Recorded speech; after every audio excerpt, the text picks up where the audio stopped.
Alright, so we got Carl Daukaus versus, oh, Jesus,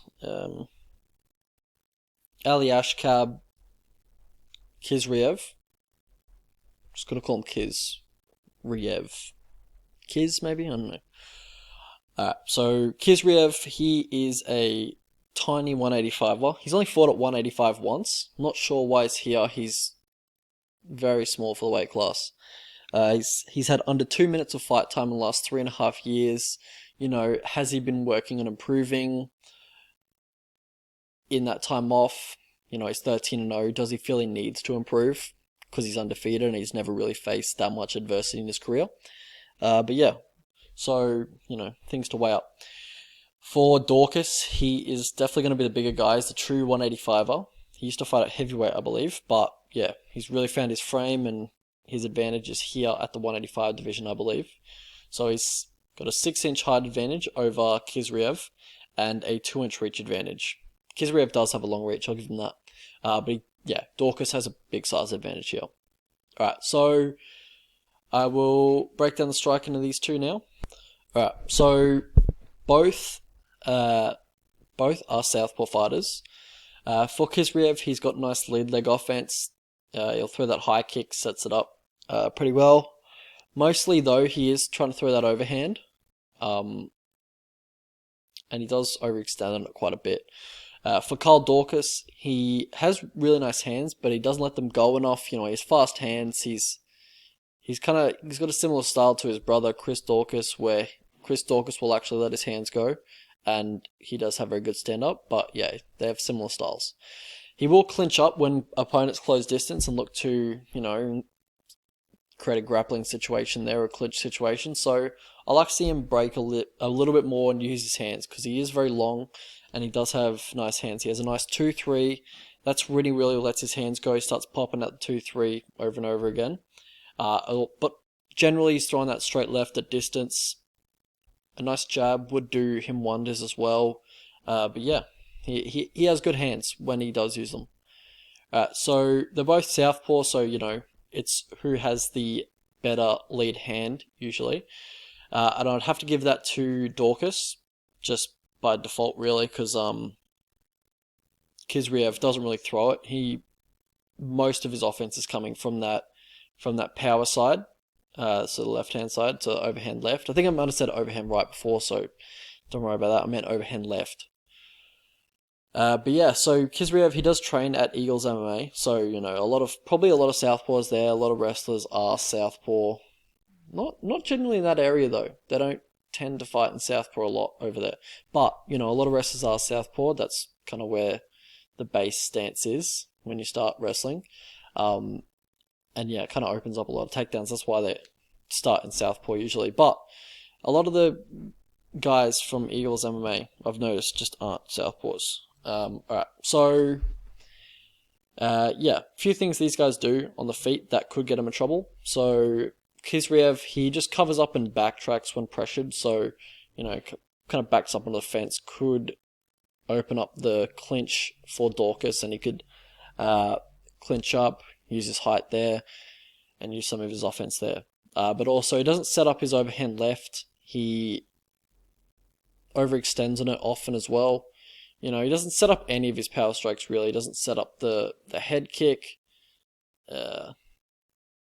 Yeah, he kind of just throws them out, trying to bowl you over pretty much. But yeah, he is very left hand or left side heavy in his striking. And for Carl Daukaus, he does, you know, have his hands low on the clinch break.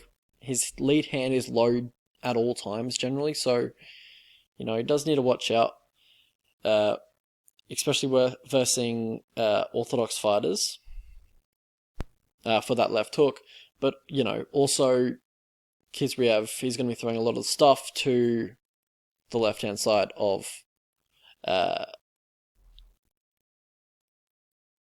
he's going to be throwing a lot of stuff to the right-hand side, of Daukaus, since it's southpaw versus southpaw. Alright, so in the grappling department, which it could get really interesting here. Alright, so for Daukaus, he uses combinations to set up his takedowns in the open. Most of his takedowns do come from the clinch. He will get that body lock to control the clinch on the fence. He uses height there, kind of gets the head pressure and just gets taller than his opponent, really. So yeah, uses his height very well in the clinch, and he'll go for an inside leg trip from the body lock or just the clinch in general. But, once he does get those wiry arms around you in the body lock position, he is very strong from there, and he will look to take you down.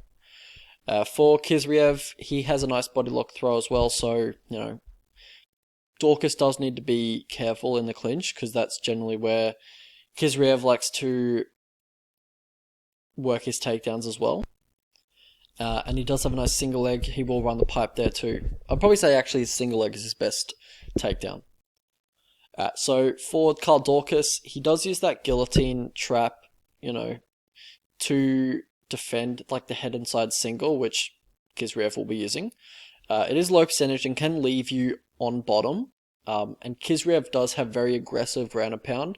He does leave a lot of space between his opponent when he's, going for that crazy ground and pound that he's throwing. But Daukaus, he can be a little too comfortable off his back, and he doesn't mind accepting inferior positions every now and then, especially on the mat. Sometimes he can do it in the clinch as well. He'll close his guard on bottom. He's generally looking for offense on bottom, and that could lead to Khizriev just pounding him out, really, because he does have very aggressive, very powerful ground and pound. So that's kind of what I'm worried about. I hope he doesn't just kind of accept bottom position in this fight, because he could get in trouble there, and Khizriev does leave a lot of space and a lot of openings to get back to your feet if you want it. But sometimes Daukaus doesn't want to. And yeah, Daukaus will use that leverage on the high elbow, like guillotine, just to kind of reverse position, break the posture of his opponent, change the direction of the head, and then, turn the clinch around. And then, kind of opens up for mount since he's so high on the body with that guillotine grip that he already has pretty much. But yeah, when Daukaus is on top, he's very flowy. He's got good transitions on top. He will use that DAS setup in half guard, or, when the opponent's posture is broken, he will commit to it if his opponent isn't defending it correctly, or he will use it to pass guard, or just stay in half guard and... But he's generally not looking to do too much ground and pound or damage. He's looking for submissions on top, or just, advancing position. He's not going to be pounding your face in like Khizriev is. So for Karl Daukaus, how these guys win fights, sorry. So for Karl Daukaus, how he's, 10-1 and how he's got such a good record. He has really good takedown defense. He's got a good frame for the division, and he's got smooth transitions on top. That wasn't smooth, but yeah. And he also has the cardio advantage in this one, I believe. I think Khizriev slows down a little bit in the second round, in high-paced grappling fights, which is likely what it's going to be in this one. But yeah, Khizriev, he's got a very good single leg. He's got good top control when he does get on top. But, when he does let his ground and pound go, he can be a little too wild and can leave a bit too much space between his opponent while he's trying to, really get some damage off with his ground and pound. He can get pushed off and, let his opponent back to their feet, but yeah, very devastating ground and pound. And he seems to have good takedown defense himself. There's not too much footage on it. Well, not too many that I could find either. A lot of, hasn't had a lot of opponents that have looked to wrestle him. But I'd imagine it's pretty good just based on his wrestling offense and his wrestling heavy style. But yeah, that's just an assumption. Alright, so how these guys lose fights. For Daukaus, he accepts bottom position or inferior position in scrambles pretty easily without too much resistance. And yeah, that's not going to win you decisions as we saw against Brendan Allen. So yeah, so with Brendan Allen, he kind of maintained dominant position. Karl Daukaus was doing good work off his back, but the judges weren't really too impressed with that work, and they in turn didn't give him the decision. But also Brendan Allen was out grappling him in general. But yeah, so yeah, For Khizriev, he can get a little wild on the feet, and we talked about his cardio problems as well before. Alright, so pass to Vettori. Alright, so for Carl Daukaus. Alright, so on the feet for Carl Daukaus, I think some forward pressure would do him well. Controlled forward pressure, don't overextend, so he can duck under for the single leg. But, feints, use your jab, keep the distance, but ultimately be on the front foot. Also, just short combos. Don't extend your combos too long. Don't throw the 2-3 like 4 times in a row, which you can do. Just keep them short. Throw the 2-3. Keep it short, just so he can't duck under, But, clinch elbows when you do get into the clinch. Clinch control in general. I think Daukaus is much better in the clinch than Khizriev. And also the height will be a big factor here too. On the feet for Khizriev, so overhand right if Daukaus is leaving that lead hand low. Also, don't get overzealous if you do rock Daukaus or, drop him. Because he is tough, he is very sneaky off his back, and, you have gassed yourself out going for the finish before. So, yeah, don't get too overzealous or just go crazy once you do rock him, if you do rock him. But yeah, just something to keep in mind. Not a huge thing. On the mat, I think Khizriev will be going for that single leg after, a flurry of punches, just to kind of engage in a little bit of a brawl. And then, because he's very good at that, he'll start throwing a few punches just to try to, instigate a brawl. And then once his opponent, reciprocates, then he ducks under for the single leg. He just has to be aware of the guillotine when shooting for that single leg, especially with the head on the inside, which you normally do. Also, just once you get on bottom, look for side control, short elbows, just really try and mark him up a little bit on the mat. And for Daukaus, use that high elbow guillotine to reverse his single leg attempts. Don't sit down into the guillotine, but use it to yank him up. And then, if you feel like you can turn him around and his posture's broken enough, then you can, flip him over with that high elbow guillotine that you use. Also, I don't mind a heel hook attempt on the mat, just because Khizriev, when he has been defending heel hooks, he's just very slow at, acknowledging it. And then once he does, he'll just kind of turn around, look to escape there. And then, once he's turned around, you can look to take the back there once he does turn. But yeah, just a heel hook attempt to get yourself off bottom, ultimately. Alright, so how I see this fight going. Alright, so it's a very interesting matchup between two prospects. Both are very competent grapplers. On the feet, I favour Daukaus slightly because, once he does let his hands go, he's got very sharp hands. But he does leave a lot of openings for Khizriev to duck under in his stand-up. And, the fact that it's southpaw versus southpaw is interesting. The single leg isn't as open for Khizriev. Also, a lot of the kicks that Khizriev likes to throw, like the high kick and the body kick, aren't necessarily there. So, I'd imagine he would have other offense, but, take away the high kick, take away the body kick. Most of Khizriev's offense is that overhand left. So both of them are pretty,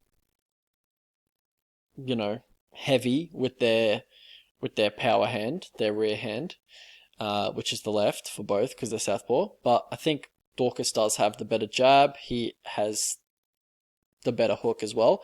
So I think Daukaus will win the stand-up battle. And I think southpaw versus southpaw helps him more than Khizriev does. More than it helps Khizriev, sorry. Pure wrestling, I've got to go Khizriev. I think his single leg is very good. It's very nice. It's beautiful. Mwah.